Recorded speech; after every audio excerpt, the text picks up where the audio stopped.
You Can Do It, between 10 and 14 minutes. It's from the Advanced Communicator Program. And from the Interpersonal Communication booklet, Determine Reasons for Someone's Lack of Performance. Find a coach, the person who can help you improve. Whether you're working in a corporate environment or parenting a child, being a good coach can make all the difference in the world. So please put your hands together for Charlotte.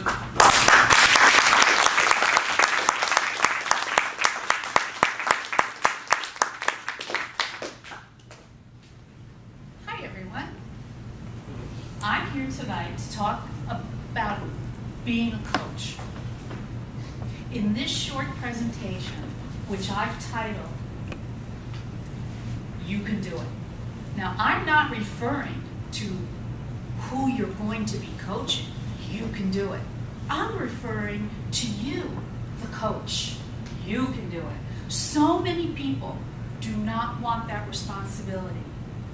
How many people here work in a corporate or business structure or have worked in a corporate business structure? Oh, great, good. For those of you that haven't, does PPR mean anything? PPR. When they evaluate the work. Performance, planning, and review. Okay? Every year, we got our PPRs. Did we look forward to them? No, we didn't. This happens to be mine, one of mine, from Warner Brothers, and I love the little slogan they use. Drive for results. Doesn't that just get you going? So I had to give these, but I also received them. And we had to go over things like responsibilities, what were my chief responsibilities, and did I exceed expectations with an E? Did I achieve them with an A? Or, was I like you, unacceptable? So you did want any U's, and it even goes on into a lot of minutia, important stuff, though. I mean, you want to know if you are having initiative, if you have personal productivity. Are you a good relationship builder? Do you motivate others? So this is what I was judged upon. And frankly, I never felt like I got very good coaching. The problem with PPRs is they're usually used for people who had problems, who should be hearing from their coaches throughout the year. So let's talk a little bit about that. There's a method. I'd love to have a PowerPoint, but I don't, so bear with me. It's RAC. The first thing you have to do to decide if you're going to coach is research. Research. What is it that this person is not doing that they need to be doing? Do they have the right tools to be doing the job they're supposed to? Do they even know what they're supposed to be doing? You then have to analyze. When you analyze something, does this person have the skills necessary to do the job? And what impact does their poor performance have? How important is it? Could the person do the job if they wanted to? I want to mention this one. This is really important, because if you're dealing with somebody that could do the job, but they just don't want to, then you don't want to coach them. You don't want to spend the time. And I don't know about you, but I've had employees that have worked for me that really, they just didn't want to be there. And I decided I'm not going to waste my time on it. And what happens to those employees? Well, they usually end up leaving, which is fine. Or you have to tell them, maybe it's time to look around. But once you decide that somebody is coachable, then it's time to coach. And when you coach somebody, you have to be very specific. It's best to use words that relate to I see this, I see that, instead of you are not performing, you're not doing what I've asked you. You don't want to you. That's really important when you coach somebody. Even if you're a parent with a child, you don't want to go, you're bad or you're not doing that. You want to tell them, I expect you to do this. Because it's important to what we all need to do together as a family. You want to express your concern over the job they're doing.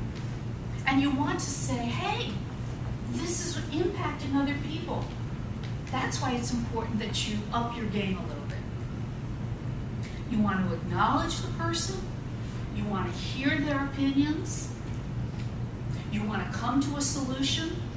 You want to pick a date when that solution is going to be accomplished. And then you want to follow up. Now let me tell you what makes a great coach. A great coach enters the scene friendly, with a smile. You're never going to yell, and you're never going to be rude.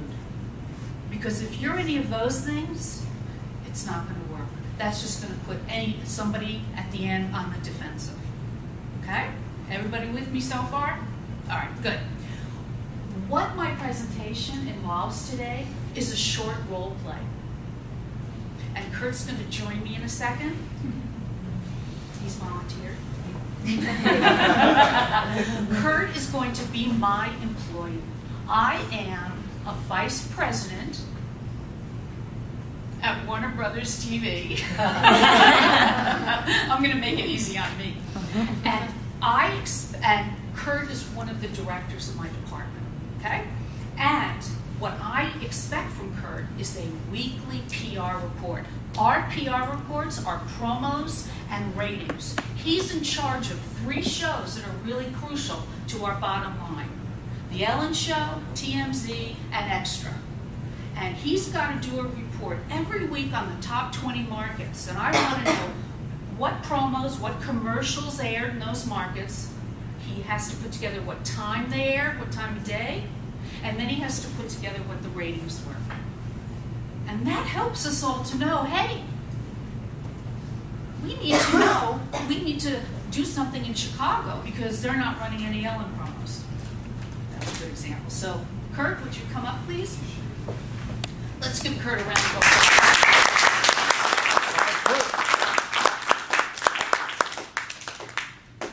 Kurt, thank you for coming to the office today. I really appreciate it. Sure. You might be wondering why I've asked you here, but I have to tell you, I've really enjoyed working with you. It's been a pleasure. I know you've been here just about, 3 months now? Yeah. I'm just so pleased you're part of the team. But there is something I wanted to talk to you about today. That's the PR reports that we do every week. Yeah, those reports. It's so important that they come in on time because they impact what the marketing department does and what the research department does. Right.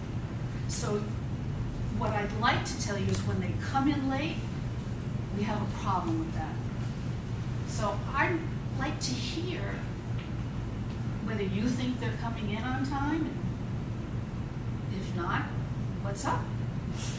Charlotte, as you know, I just had a child, little baby girl, and she's been taking a lot of my time lately because I want to be there for her, and the mom is getting overwhelmed. So I've been really busy with her, and I've been trying to get these PRs together, these reports. I know they've been coming in late. I'm sorry for that, but just for the time being, I'm just doing the best I can. Wow. You know, I didn't get you a gift yet. I feel very poorly. Right? It's okay. Don't worry. Here, I have a gift certificate for Babies R Us. Kurt, now that you mention it, you did take some father leave, didn't you? Yeah, a couple weeks. Yeah. Okay. I know. Listen, I've been there. I know it's tough. When my child was born and I had to come back to work, it gets overwhelming. Regardless of that, I need to have these reports on time because the senior vice president is on my back, you know, and I don't want Jane, you know Jane, she can be tough. Yeah. Oh God. So rather than deal with Jane, how can you help me get these reports on time so that we can get her the information we need? Okay. Well, the thing is, it's the writing. It's all the writing and the typing. I'm not that fast of a typer. Maybe you can help me with the typing or take me to a typing class somewhere. My typing is I have a great idea. My assistant Joe Rubinaccio, Joe's been complaining that he hasn't had enough to do. I bet if you spoke with Joe and handed him your results, as long as it's all put together, yeah. right? It's all right. He could enter it in the computer, and he could even get it in Salesforce.com and get it out to research and marketing. That would be fabulous. Okay. All right. Do you think you could do that? Oh yeah, Joe can help me out. It'd be great. All right. Well, when could we start that? When can? Tomorrow. I mean, I got a thing lined up already. Oh, I'm so glad we talked. Yeah. Me and I am so glad we talked, and the gift will be coming soon. I appreciate that. You like it?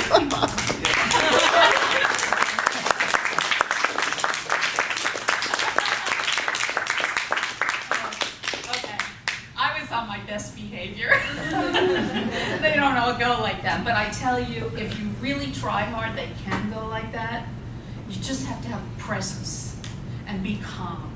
Most of us get ready for battle when we have to tell somebody bad news or tell them they're not doing something well. But it doesn't have to be that way.